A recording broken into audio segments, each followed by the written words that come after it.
ఇప్పుడు అయ్యప్ప స్వామి పెందుర్తి గుడికి వచ్చాము. ఇప్పుడు లోనికి వెళ్తాం పదండి. ఏ మెట్లు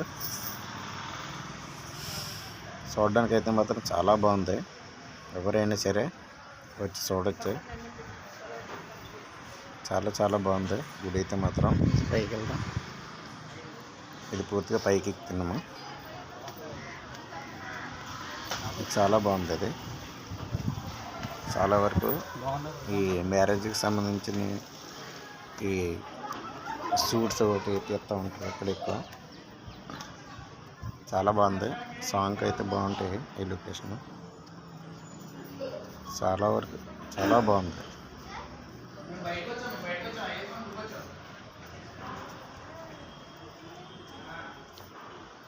మొత్తం అంతా ప్రశాంతంగా చాలా బాగుందండి గుడికి. విశాఖపట్నం ఏరియాలో ఉన్నవారు ఎవరైనా సరే మాత్రం ఈ గుడిని అయితే మాత్రం ఒకసారి చూడండి. చాలా బాగుంది.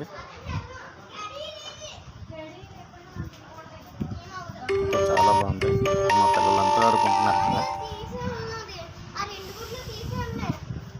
అదిగండి గుడి పైకి వచ్చాం ఇప్పుడు ప్రస్తుతానికి.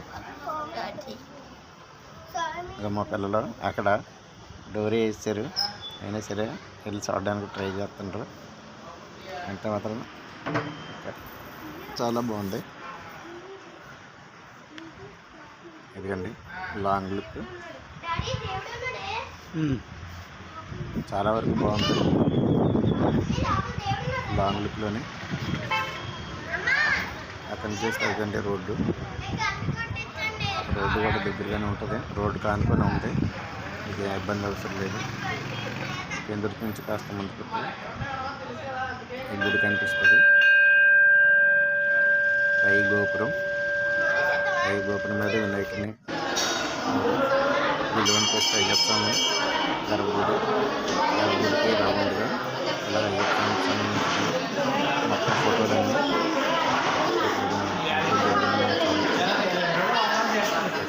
దేవుడు అనుకుంటారు. ఒక దేవుడు కనిపిస్తుంది.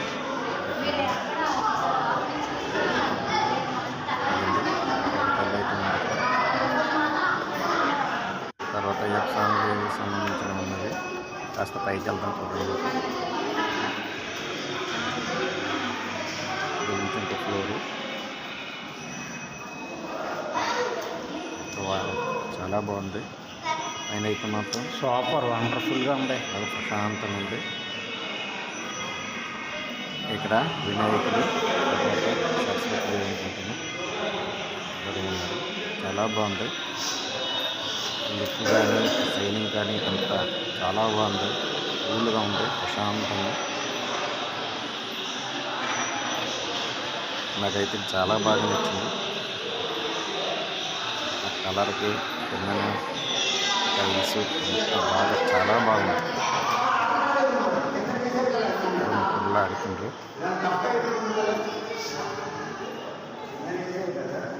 అయితే మనకి చాలా బాగుందండి ఇది.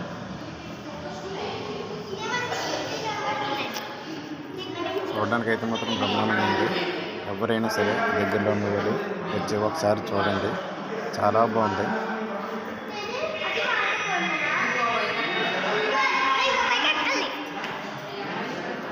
ఇదైతే మాత్రం మంచి ప్రశాంతమైన వాతావరణం. చాలా బాగుంటాయి. మధ్యాహ్నం మేము అలాగనే బయలుదేరి వచ్చాము.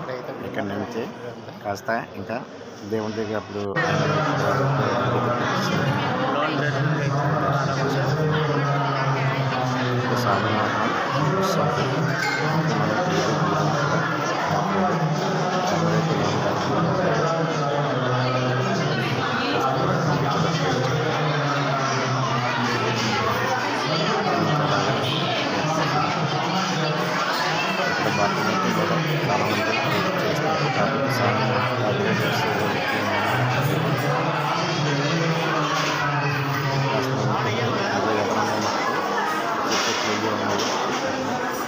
అయితే మాత్రం